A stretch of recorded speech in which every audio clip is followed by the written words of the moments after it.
গল্পের শুরুতে আমরা একটি মেয়েকে ইয়টের ভিতরে দেখতে পাই, যেখানে পানি ভর্তি ছিল। মেয়েটি অজ্ঞান অবস্থায় থাকে এবং পরের মুহূর্তেই তার জ্ঞান ফিরে আসে। মেয়েটি দ্রুত ইয়টের উপরে উঠে আসে। ইয়টটি সম্পূর্ণভাবে ধ্বংসস্তূপে পরিণত হয়েছে। মেয়েটির নাম টেমি। টেমি জোরে জোরে রিচার্ড নামের একটি ছেলেকে ডাকতে শুরু করে, কিন্তু রিচার্ডের কোনো খোঁজ পাওয়া যায় না, কোনো উত্তর মেলে না। এই ইয়ট এখন সমুদ্রের ঠিক মাঝখানে অবস্থিত এবং এখান থেকে গল্পটি ফ্ল্যাশব্যাকে চলে যায়, অর্থাৎ 5 মাস পিছনে, যেখানে এই মেয়েটিকে অর্থাৎ টেমিকে দেখানো হয় একটি দ্বীপে। এই দ্বীপের নাম তাহিতি। তাহিতি দ্বীপে তাকে জিজ্ঞেস করা হয়, তুমি কি করো? সে বলে, আমি তাই করি যা আমাকে পরের জায়গায় যাওয়ার টাকা দেয়। অর্থাৎ তার কোনো স্থায়ী ঠিকানা নেই এবং বর্তমানে সে তাহিতি দ্বীপে আছে। যদিও সে ক্যালিফোর্নিয়ার বাসিন্দা, কিন্তু এখন সে বিশ্ব দেখতে চায়। তাহিতি দ্বীপে তার এক ব্যক্তির সাথে দেখা হয়, যার নাম রিচার্ড, এবং সে একজন ব্রিটিশ নাবিক। রিচার্ড টেমিকে রাতের খাবারে আমন্ত্রণ করে। টেমি রাতে তার বাসায় খাবার খেতে যায় এবং যখন সে রিচার্ডের ছবি দেখে তখন সে সম্পূর্ণভাবে মুগ্ধ হয়ে যায়, কারণ রিচার্ড অনেক দূর দূরান্তে ভ্রমণ করেছে। টেমি রিচার্ডকে জিজ্ঞেস করে, তোমার কি একা এত দীর্ঘ যাত্রা করা ভালো লাগে? রিচার্ড বলে, মোটেও না। সমুদ্রে কয়েকদিন পরই আপনি ক্লান্ত হয়ে পড়েন, আপনি ক্ষুধার্ত থাকেন, সর্বদা ভিজে থাকেন, আপনার ঘুম কখনো পূর্ণ হয় না এবং খুব তাড়াতাড়ি আপনার বিভ্রম অর্থাৎ এক ধরনের ভ্রান্ত ধারণা জন্মাতে শুরু করে।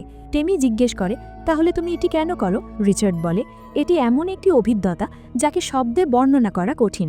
যখন আপনি সমুদ্রের মাঝখানে থাকেন তখন দিগন্ত দেখে মনে হয় যেন আপনি আবার নতুন করে জন্মগ্রহণ করেছেন। সেখানে সমুদ্রের মাঝখানে আপনি, বাতাস আর আপনার নৌকা থাকে, যা সমুদ্র আর বাতাসকে চিরে দিয়ে অবিরাম এগিয়ে চলেছে। টেমি বলে, আমিও সমুদ্রের মাঝখানে তোমার সাথে এই অভিজ্ঞতা পেতে চাই, এবং পরের বার রিচার্ড টেমিকেও তার সাথে নিয়ে যায়। এখানে টেমি রিচার্ডের সাথে প্রচুর উপভোগ করে এবং তার এই যাত্রাটি খুব ভালো লাগে। ধীরে ধীরে তারা দুজনেই একে অপরের সাথে সময় কাটানো শুরু করে এবং তাদের বন্ধুত্ব আরও গভীর হয়। একদিন রিচার্ড আর টেমির সাথে এক দম্পতির দেখা হয়, যারা রিচার্ডকে আগে থেকেই চেনে, এবং তারা রিচার্ডকে বলে যে তাদের একটি ইয়ট আছে যা তাকে এখান থেকে স্যান ডিয়েগো অর্থাৎ ক্যালিফোর্নিয়া নিয়ে যাবে, এবং ফেরার পথে তারা তাকে বিমানের ফার্স্ট ক্লাস টিকিট দেবে এবং সাথে সাথে এই কাজের জন্য তারা তাকে $10,000 দেবে, যা রিচার্ডের জন্য একটি খুব ভালো প্রস্তাব ছিল।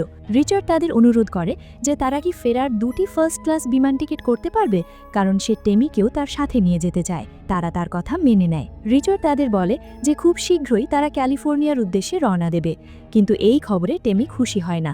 সে রিচার্ডকে বলে যে সে তার বাড়ির দিকে ফিরে যেতে চায় না। রিচার্ড বলে, ঠিক আছে, আমি এই চুক্তি বাতিল করে দেব। টেমি বলে, না, তোমার একা যাওয়া উচিত। রিচার্ড বলে, আমি অর্ধেক পৃথিবী ঘুরে দেখেছি, তারপর গিয়ে তোমার সাথে আমার দেখা হয়েছে এবং এখন আমি তোমাকে হারাতে চাই না। আসলে রিচার্ড আর টেমি এখন দুজনেই একে অপরকে ভালোবাসে এবং রিচার্ডের এই কথা শুনে টেমি তার সাথে যেতে রাজি হয়ে যায় এবং খুব শীঘ্রই তারা দুজনেই সেই ইয়ট নিয়ে ক্যালিফোর্নিয়ার দিকে রওনা দেয়। যখন তারা সমুদ্রের মাঝখানে থাকে তখন রিচার্ড টেমিকে বিয়ের প্রস্তাব দেয় এবং সে তাকে একটি আংটি পরায় যা সে নিজের হাতে তৈরি করেছিল। টেমি রিচার্ডকে বিয়ে করতে হ্যাঁ বলে দেয় এবং তাকে জড়িয়ে ধরে, কারণ সেও তাকে ভালোবাসে। পরের সকালে যখন তারা ক্যালিফোর্নিয়ার দিকে এগিয়ে চলেছে তখন একটি পাখি উড়ে এসে তাদের ইয়টে উঠে পড়ে। পাখিটিকে দেখে তারা দুজনেই আশ্চর্য হয়ে যায়, কারণ তারা দুজনেই তীর থেকে অনেক দূরে এবং এত ছোট পাখি এত দূর উড়তে পারে না। টেমি রিচার্ডকে জিজ্ঞেস করে, এটা এত দূর কিভাবে এলো? রিচার্ড বলে, সম্ভবত বাতাসের তীব্র ঝাপটায় এটা এখানে চলে এসেছে। টেমি বলে, আমাদের কি চিন্তা করা উচিত? রিচার্ড বলে, আমি রেডিওতে কথা বলে আসি, এবং সে নিচে গিয়ে রেডিওতে কথা বলা শুরু করে। এখন সে জানতে পারে যে পথ দিয়ে তারা যাচ্ছে সেখানে একটি বিশাল হারিকেন আসতে চলেছে। রিচার্ড এই খবরে সম্পূর্ণভাবে বিচলিত হয়ে পড়ে। টেমি তাকে বলে যে তাদের পথ পরিবর্তন করা উচিত, এবং যখন সেই হারিকেন কেটে যাবে তারপর তারা তাদের পথে বের হতে পারে, এবং তারা ঠিক তাই করে। কিন্তু রাত হতে হতে তাদের ইয়ট হারিকেনে সম্পূর্ণভাবে আটকে যায়। এখানে প্রচণ্ড উঁচু উঁচু ঢেউ উঠছে যা তারা ভাবতেও পারেনি। রিচার্ড টেমিকে বলে যে তুমি ইয়টের ভিতরে অর্থাৎ ক্যাবিনে চলে যাও। যদিও টেমি যেতে চায় না, কিন্তু রিচার্ড তাকে জোর করে নিচে পাঠিয়ে দেয়, এবং ঠিক তখনই তাদের ইয়ট একটি বিশাল ঢেউয়ের সাথে ধাক্কা খায়, যার ফলে তাদের ইয়টে পানি ঢুকে যায়। সাথে সাথে রিচার্ডও সমুদ্রে পড়ে যায় এবং ইয়টের ভিতরে টেমি অজ্ঞান হয়ে যায়, কারণ তার মাথায় গুরুতর আঘাত লেগেছিল এবং পরের সকালে যখন তার চোখ খোলে তখন সে দেখে যে ইয়টের ভিতরে পানি ভর্তি। সে ইয়টের উপরে উঠে আসে এবং রিচার্ডকে ডাকতে শুরু করে, কিন্তু রিচার্ডের কোনো খোঁজ পাওয়া যায় না। সে তার কোনো উত্তর দেয় না এবং এটাই সেই মুহূর্ত যেখান থেকে গল্পটি শুরু হয়েছিল। এবং এখন গল্পটি ফ্ল্যাশব্যাক থেকে অর্থাৎ অতীত থেকে বর্তমানে চলে আসে, যেখানে ট্যামি রিচার্ডের জন্য সম্পূর্ণভাবে বিচলিত। সে দূর দূর পর্যন্ত দেখে কিন্তু কোথাও কোনো জাহাজ দেখতে পায় না এবং না কোনো তীর রেখা দেখা যায়। এরপর সে রেডিওর মাধ্যমে কাউকে যোগাযোগ করার চেষ্টা করে, কিন্তু এখানে রেডিওও কাজ করছে না এবং এই ব্যাপারে ট্যামি সম্পূর্ণভাবে হতাশ হয়ে পড়ে এবং সে ইয়টের উপরেই শুয়ে পড়ে। সে গুরুতরভাবে আহত, তাই সে তার চোখ বন্ধ করে ঘুমিয়ে পড়ে এবং কিছুক্ষণ পর যখন তার চোখ খোলে তখন সে দেখে যে ইয়টের উপরে যে ছোট্ট নিরাপত্তা লাইফবোট ছিল সেটা সেখানে নেই এবং যখন সে দূরবীন দিয়ে দেখে তখন সেটা অনেক দূরে চলে গেছে এবং সে বুঝতে পারে যে রিচার্ড সেটার উপরেই আছে এবং এখন সে যে কোনো অবস্থায় সেখানে পৌঁছাতে চায়। তাই সে ইয়ট চালু করার চেষ্টা করে, কিন্তু ইয়ট স্টার্ট হয় না। এখন ট্যামি সাঁতার কেটে সেদিকে যেতে শুরু করে যেখানে রিচার্ড আছে, কিন্তু সে যেই সামান্য এগোয় সে দেখতে পায় যে ইয়ট তার থেকে দূরে সরে যেতে শুরু করে এবং সে কোনো মূল্যেই ইয়টটি হারাতে পারে না, তাই তাকে ফিরে আসতে হয়। ইয়টের পাল ভেঙে গেছে এবং সাথে সাথে ইয়ট অনেক জায়গা থেকে ফেটে গেছে যেখান দিয়ে পানি ভিতরে ঢুকছে, তাই সবার আগে সে সেই জায়গাগুলোতে আটকাবার ব্যবস্থা করে। এরপর সে ইয়টের ভিতরে যায় এবং সেখানে যত পানি ভর্তি আছে সে সব পানি পাম্প দিয়ে বাইরে বের করে দেয় এবং এখন তাকে যে কোনো মূল্যে পাল লাগাতেই হবে, তবেই সে রিচার্ডের কাছে পৌঁছাতে পারবে। সবার আগে সে সেই মাস্তুলটি ঠিক করে যার উপর তাকে পাল লাগাতে হবে। এই মাস্তুল ঠিক করতে তার অনেক সমস্যা হয়, কিন্তু অবশেষে সে সেটা ঠিক করে ফেলে। এরপর সে পালটিও লাগিয়ে দেয় এবং এখন তার ইয়ট পানিতে ভেসে চলতে শুরু করে এবং সে সেই জায়গায় পৌঁছে যায় যেখানে রিচার্ড একটি ছোট নৌকার উপরে আছে, কিন্তু এই নৌকাটি উল্টো হয়ে আছে, তাই রিচার্ড এখানে আটকা পড়ে আছে। সাথে সাথে সে গুরুতরভাবে আহত হয়েছে। সে সাঁতার কাটতে পারে না, তাই টেমি সমুদ্রে গিয়ে তাকে নিজের সাথে ইয়ট পর্যন্ত নিয়ে আসে, কিন্তু সেই ইয়টের উপরে উঠতেও পারছে না। তাই টেমি তাকে দড়ি দিয়ে বেঁধে খুব কষ্ট করে তাকে ইয়টের উপরে টেনে তোলে। রিচার্ডের পা খুব খারাপভাবে আহত হয়েছে, সে তার পায়ে পট্টি বাঁধে, কিন্তু এখনও রিচার্ডের অবস্থা খুব খারাপ। সে ভালোভাবে কথা বলতেও পারছে না এবং যখন টেমি তার শার্ট উপরে তুলে দেখে তখন সে দেখে যে তার পাঁজরের হাড়ও ভেঙে গেছে, যার কারণে তার প্রচণ্ড কষ্ট হচ্ছে। পরের 2 দিন তারা এইভাবেই সমুদ্রে আটকে থাকে, কারণ টেমি ইয়টের উপর যে পাল লাগিয়েছিল সেটা এত বড় নয় যে তাদের ইয়টকে গতি দিতে পারে এবং না তারা তাদের ইয়টকে দিক নির্দেশনা দিতে পারে। এবং যখন তারা তাদের পরিস্থিতি অনুমান করে তখন তারা বুঝতে পারে যে তারা তাদের রুট থেকে অনেক দূরে চলে গেছে এবং তারা এমন জায়গায় আছে যেখান দিয়ে কোনো জাহাজ যায় না এবং না আশেপাশে কোনো তীররেখা আছে, অর্থাৎ তারা এখন এই সমুদ্রে সম্পূর্ণভাবে আটকা পড়েছে। এই কথা শুনে টেমি বিচলিত হয়ে পড়ে। সে বলে যে আমরা এখানেই মরে যাব। রিচার্ড তাকে সাহস দেয়। সে বলে যে এমন কিছু হবে না, যাই হোক না কেন হাল ছেড়ো না। কিন্তু যে গতিতে তারা যাচ্ছে এই গতিতে তাদের ক্যালিফোর্নিয়া পৌঁছতে অনেক মাস লেগে যাবে, কারণ সেদিকে বাতাস খুব ধীরে প্রবাহিত হচ্ছে। তাই টেমি বলে যে আমাদের সেদিকে না গিয়ে আমাদের হাওয়াইয়ের দিকে যাওয়া উচিত। রিচার্ড বলে যে এটা করা ঝুঁকিপূর্ণ হবে, কারণ এতে করে আমাদের যাত্রা আরও 500 মাইল বেড়ে যাবে। কিন্তু টেমি সেদিকে যেতে চায় কারণ বাতাস সেদিকেই প্রবাহিত হচ্ছে। তাই যদি তারা সেদিকে যায় তবে তাদের ইয়ট পানিতে আরও দ্রুত ভাসবে। তারা সিদ্ধান্ত নেয় যে এখন তারা হাওয়াইয়ের দিকে যাবে, তাই তারা তাদের ইয়ট সেদিকে ঘুরিয়ে নেয় এবং পরের কয়েকদিন তারা হাওয়াইয়ের দিকে এগিয়ে যায় এবং তাদের এখন অনুভব হয় যে খুব শীঘ্রই তাদের খাবার ও পানীয় উভয়ই শেষ হয়ে যাবে। তাদের কাছে মাত্র 1 সপ্তাহের খাবার ও পানি আছে এবং হাওয়াই পৌঁছতে তাদের অনেক বেশি সময় লাগবে।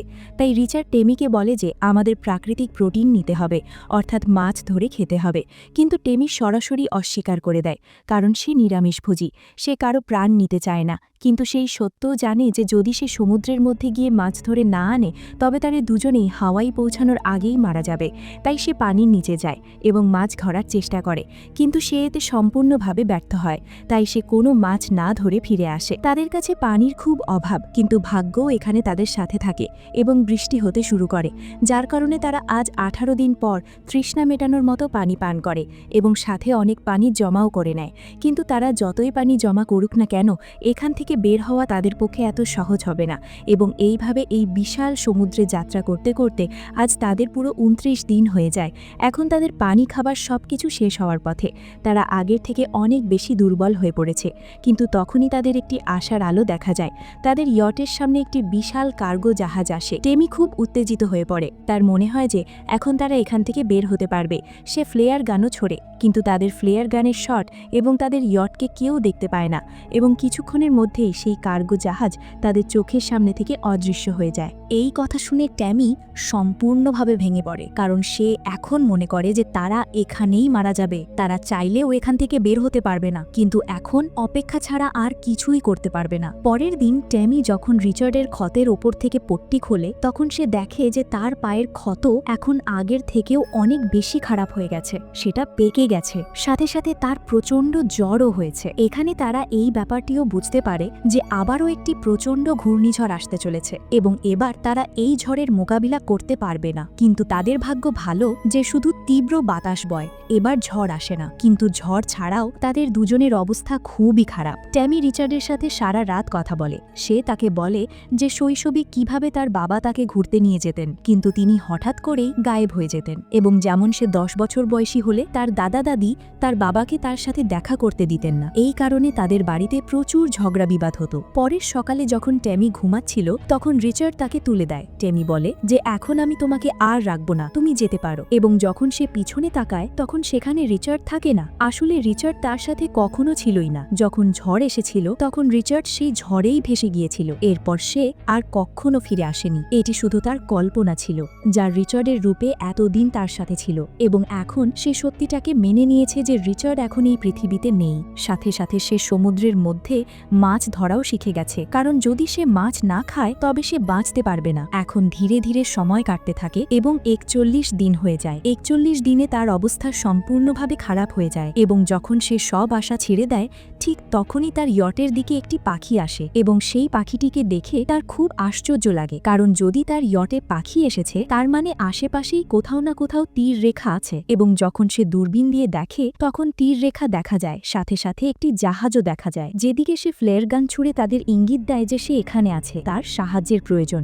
এটি একটি জাপানি জাহাজ ছিল। এবার তার ভাগ্য তার সাথে থাকে এবং সেই জাহাজের লোকেরা তার ফ্লেয়ার গানের শট দেখে ফেলে এবং কিছুক্ষণের মধ্যেই তার সামনে উপস্থিত হয়। তারা উপর থেকে তার জন্য নিচে খাবার ও পানি পাঠায় এবং তারপর তারা তার ইয়টকে তাদের জাহাজ দিয়ে টেনে তীরে নিয়ে যায়। যখন সে সম্পূর্ণভাবে সুস্থ হয়ে ওঠে, তখন সে আবার তাহিতিতে ফিরে আসে, যেখানে সে রিচার্ডের সাথে তার প্রথম দেখা হয়েছিল। এবং সে তার নৌকার ভিতরে যায়, যেখানে তার এবং রিচার্ডের অনেকগুলো ছবি থাকে। সেগুলো দেখে তার মনে অতীতের অনেক স্মৃতি তাজা হয়ে ওঠে এবং সে তার অশ্রু রোধ করতে পারে না। তার প্রচুর কান্না পায়। সে সমুদ্রের তীরে যায় এবং যে আংটি রিচার্ড তাকে পরিয়েছিল, সেটা তারই স্মৃতিতে সমুদ্রে ভাসিয়ে দেয়। শেষে ট্যামির এবং রিচার্ডের আসল ছবি দেখানো হয় এবং এই সত্য ঘটনার গল্পের সমাপ্তি হয়।